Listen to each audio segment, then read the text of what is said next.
Ja, liebe Studierende, die nächste Prüfungsphase steht bevor. Sie beginnt Ende Februar und es war jetzt an der Zeit, Klarheit zu schaffen, wie diese Prüfungsphase organisatorisch durchgeführt wird.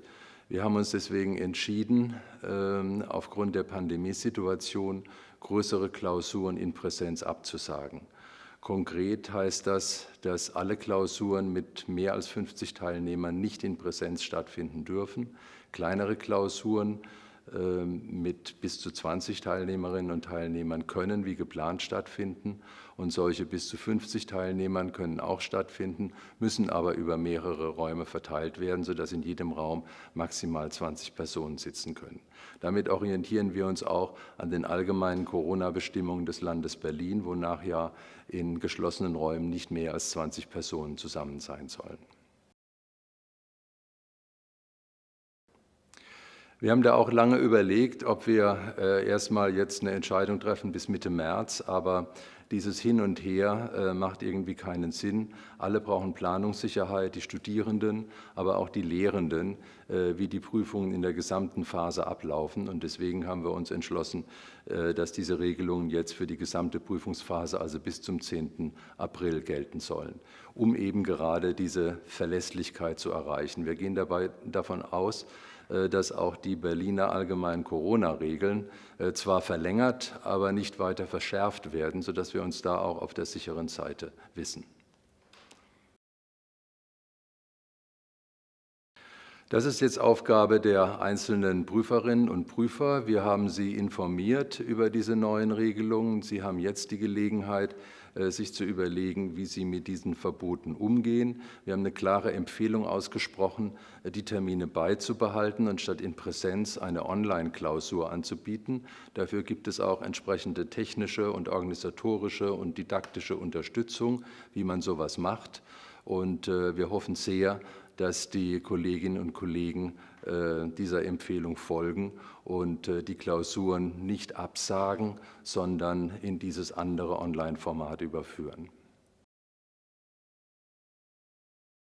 Wir sind natürlich in der misslichen Situation, dass wir hier einen Konflikt haben zwischen Prüfungsrecht und Datenschutzrecht. Nach Prüfungsrecht müssen wir natürlich Aufsicht führen, eindeutig identifizieren und authentisieren und Täuschungsversuche verhindern. Nach Datenschutzrecht ist es uns nicht möglich, beispielsweise zu verlangen, dass die Kamera, die Webcam an jedem PC eingeschaltet bleibt während der gesamten Klausur. Wir haben also keine effektiven Aufsichtsmöglichkeiten, müssen daher sehr in die Ehrlichkeit der Studierenden vertrauen. Gleichzeitig sind wir natürlich auch gezwungen, die Klausur so zu gestalten, dass Täuschungsmöglichkeiten schwierig sind. Und das bedeutet eben für die Prüferinnen und Prüfer auch einen erhöhten Aufwand, dass sie die Klausur eben so stellen, dass es unattraktiv ist, überhaupt nur dran zu denken, wie man hier täuschen könnte. In diesen aktuellen Prüfungsformen steckt leider noch nicht sehr viel Innovation. Wir sind eigentlich schon vor einem Jahr losgelaufen, um das Konzept der E-Prüfungen hier voranzutreiben. Das werden wir auch unabhängig von Corona weiter verfolgen. Aber E-Prüfungen heißt Prüfungen am Computer, aber eben vor Ort an der TU unter Aufsicht.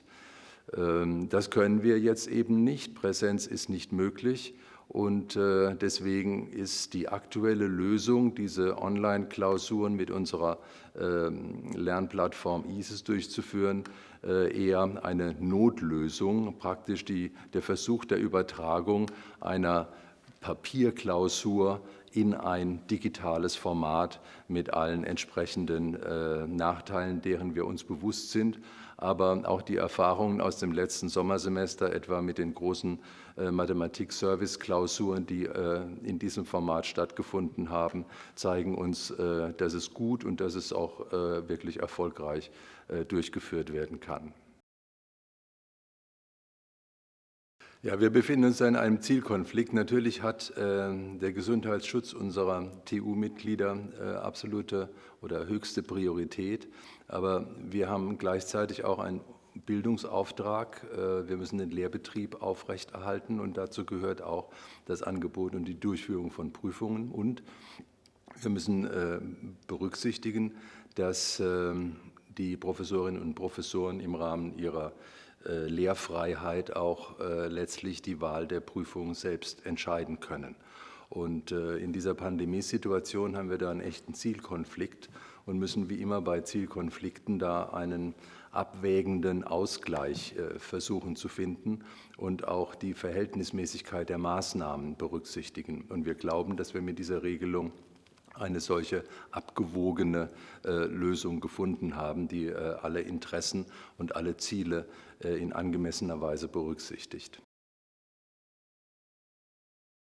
Diese Entscheidungen kommen in komplexer Weise zustande. Wir sind im Austausch mit anderen Universitäten, nicht nur in Berlin, sondern auch bundesweit in verschiedenen Gremien. Unsere Datenschützer sind im Austausch, unsere Prüfungsämter sind im Austausch. Wir haben jede Woche eine Taskforce-Sitzung mit den Berliner Hochschulen und dem zuständigen Staatssekretär. Da sitzen zum Beispiel auch Studierendenvertreter mit drin. Dann wird das Ganze im Krisenstab der TU Berlin diskutiert. Auch da sitzen Studierendenvertreter mit drin. Wir haben da einen ganz offenen Austausch und es kommen eigentlich alle Perspektiven und Argumente auf den Tisch. Und bisher haben wir es immer geschafft, einen Konsens mit unseren Entscheidungen herbeizuführen.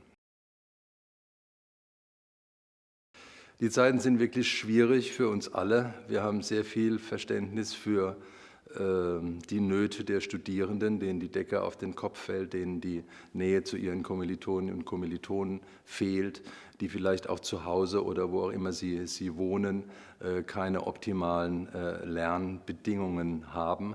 Wir müssen jetzt wirklich noch mal etliche Wochen die Zähne zusammenbeißen und gucken, dass wir von den aktuellen Infektionszahlen auf kleine Zahlen herunterkommen, sodass die Chance besteht, wieder halbwegs normale Studienbedingungen zu schaffen, anstatt jetzt jojoartig wieder zu verschärfen und wieder zu lockern.